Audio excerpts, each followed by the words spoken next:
आज हमारे साथ खास बातचीत करने के लिए आलमनगर विधानसभा क्षेत्र के भावी प्रत्याशी कैसर आलम जी हैं। इनसे बातचीत करेंगे। 2025 का चुनाव को किस नज़रिया से देखते हैं? ये बदलाव का चुनाव है। बिहार की जनता पिछले 30-35 साल से तंग आ चुकी है और जनता अब बदलाव चाह रही है। तो बिहार के मसीहा, भविष्य के मसीहा आदरणीय प्रशांत किशोर जी बिहार में बदलाव के लिए एक मुहिम की शुरुआत किए हैं। उसी का हिस्सा है आज हम लोग जो है बिहार बदलाव के लिए पूरी जनता, पूरे बिहार के लोग बिहार बदलाव के साथ खड़ी है। क्या मुद्दा रहेगा आपकी? हमारा मुद्दा, मेन मुद्दा, हम अभी आज के दिन की बात करें 18 मई, ये बिहार बदलाव हस्ताक्षर अभियान हम लोग यहाँ से आज से शुरुआत कर रहे हैं। नीतीश कुमार के गांव कल्याण बीघा से आज ये शुरू हो रहा है। ये अभियान ये 11 मई को ही शुरू होने वाला था। मुख्यतः 3 बातों पर ये अभियान जो है आज से शुरू किया जा रहा है पूरे बिहार में। सबसे पहले 50 लाख भूमिहीन परिवारों को 3 डिसमिल जो है ज़मीन देने का बात किए थे सरकार। ये वादा खिलाफ़ी बिहार की आम जनता, गरीब जनता, दलित, महादलित, पिछड़े परिवारों के साथ जो किया गया है उसी को इंसाफ दिलाने के लिए हम लोग ये शुरू कर रहे हैं हस्ताक्षर अभियान। एक जन तक जाने का हम लोग का टारगेट है। जन जन तक जा कर के उनको ये बताना है कि आपसे जो वादा किए थे, सरकार ने जो आपसे वादा किया था, आपके साथ वादा खिलाफ़ी की है सरकार ने। तो ऐसी भ्रष्ट सरकार को जो अपने वादों पर खड़े नहीं उतरती है उसको जड़ से उखाड़ कर फेंकना है।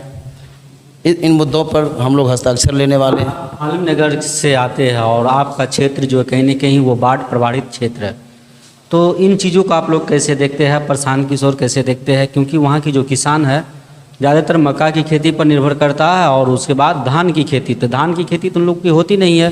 तो इन सब चीज़ों को कैसे देखते हैं? देखिए, इसका परमानेंट सॉल्यूशन हमारे यहाँ एक है जिसके ऊपर कभी ध्यान नहीं दिया गया, वर्तमान विधायक ने भी ध्यान नहीं दिया, या ये कहें लूट का अड्डा बना के रख दिया गया। कपसिया एक जगह पड़ता है आलमनगर प्रखंड के अंतर्गत। खापुर जो है पंचायत है, खापुर रतवाड़ा, बस वहीं पे कपसिया गांव पड़ता है। कपसिया गांव से आप लोवा लगान तक जो है रिंग बांध बनाने के बारे में हम लोग वहाँ की जनता से वादा कर रहे हैं। ये रिंग बांध बन जाने से हज़ारों एकड़ भूमि जिसमें कि धान की खेती नहीं हो पाती है, सिर्फ एक फसल से ही संतुष्ट रहना पड़ता है वहाँ की आवाम को, गरीब जनता को। तो उनके लिए हम मेन मुद्दा, जैसे ही बाढ़ की समस्या ख़त्म होगी, लोगों की जो समस्या है, दुख दर्द, दलित दर्द जो है वो सब दूर होने वाला है। कैसे दूर होगा? क्या करना है उसमें? कैसे, आखिर पानी से कैसे बचा होगा वहाँ की किसान? रिंग बांध के जरिए। रिंग बांध तो अभी भी बांधी हुई है, बांध तो बांध देते हैं। रिंग बांध जो है, आप अगर आगे आएँ कोसी बैराज से बढ़ते जाएं, आप डुमरी पुल जान रहे हैं, डुमरी पुल, उसराहा पुल भी बोलते हैं, डुमरी पुल से आगे चलते आइए, कपसिया तक वो बांध बना हुआ है। ये 10 किलोमीटर 12 किलोमीटर बचा है, 8 किलोमीटर बीच में। अगर ये बांध बन जाता है तो हज़ारों एकड़ भूमि में जो है फसल उग पाएगा। ये प्रशांत किशोर की सोच नहीं, ये मेरे विधानसभा की सोच है। मेरी विधानसभा में मेरी सोच है कि हम वहाँ के आवाम के लिए थोड़ा सा जगह बचा हुआ है, 10-12 क्या कहते हैं, लगभग किलोमीटर बचा हुआ है, जो कि वहाँ पे रिंग बांध नहीं बनाया अभी। सबसे ज़्यादा फोकस हमारा उसी पे है। मौजूदा अभी वहाँ पे जदयू के कोटे से विधायक नरेंद्र नारायण यादव है, मंत्री भी है और सरकार भी है, उपाध्यक्ष भी है, विधानसभा उपाध्यक्ष। तो उनके कार्यकाल में क्या वहाँ आलमनगर की कुछ विकास हुआ है? क्या कुछ लोकल मुद्दा है वहाँ? बिल्कुल कुछ भी विकास नहीं हुआ है। सड़क की हालत देखिए, तो आज सड़क बन रहा है तो 6 महीने, साल भर में सड़क की हालत बहुत ही दयनीय हो जा रही है। कहीं न कहीं बहुत बड़ा लूट घसोट हमारे यहाँ भी, ज़मीन सर्वे के नाम पर भी जो है लूट हर जगह मचा हुआ है। मेरे यहाँ तो लूट का बाज़ार ही है। वहाँ पर जनता त्रस्त हो चुकी है। अब जनता बदलाव चाह रही है, तो उसी बदलाव के लिए हम लोग आए हैं। जनसुराज पार्टी को इस बार स्थापित करना है। 70 आलमनगर विधानसभा में इतिहास दर्ज होने वाला है। नरेंद्र नारायण यादव जो पिछले 30 वर्षों से 1995 से गद्दी पर बैठे हुए हैं और जनता के लिए, जनता के हित में ज़्यादा कुछ काम नहीं हुआ है। आप जनता से चलें, जनता से जाके पूछें। हम जनता से मिलते रहते हैं, बात करते रहते हैं। जनता की हालत इतनी बुरी हो गई है कि मुझे लगता है कि पूरे बिहार में अगर सबसे बदतर हालत में कहीं की जनता अपना जीवन बसर कर रही है। हालांकि पूरा बिहार ही पलायन जैसे, शिक्षा, बेरोजगारी जैसे कई जो है बीमारियों से जकड़ा हुआ है, लेकिन मेरा जो विधानसभा है सत्तर आलमनगर विधानसभा, ये समझिए कि जनसुराज पार्टी वरदान बनकर आई है और लोगों का भी भरोसा है कि जनसुराज पार्टी बिहार में कुछ करेगी और आलमनगर विधानसभा के लिए भी कुछ करेगी। अच्छा, प्रशांत किशोर जी कहते हैं कि हम युवाओं को रोज़गार देंगे, जो युवा बाहर में जाते हैं उनको दीपावली माह से अकाउंट में रुपया जाएंगे और 15 से 20 हज़ार की रोज़गार देंगे। तो ये सारा चीज़ कहाँ से आएंगे, कहाँ से फैक्ट्री लाएंगे?